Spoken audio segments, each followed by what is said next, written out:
maxaa samaynaysan ciyaar ma ahana wax kale ma taqaanaan dacwadiina ayaa igu badatay iskuul ma aadaysaan dagaal iyo inaad wareegtaan ma ahane waan ogahay in aan ahay codka aabaheen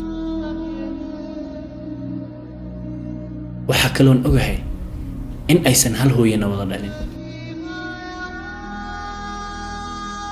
ma jeclayn hooyadin haa ma jeclayn sababtoo ah waa qofka ka dambeysay in aabaheen iyo aniga hooyaday ay kala tagaan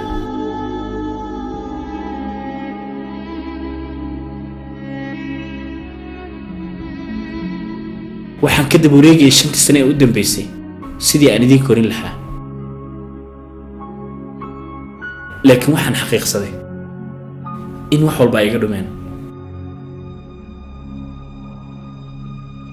ilaa ay hadda aniga mustaqbalkayga waxaan u samaystay ma jiro wax walba idinka ayaa iga hortaagan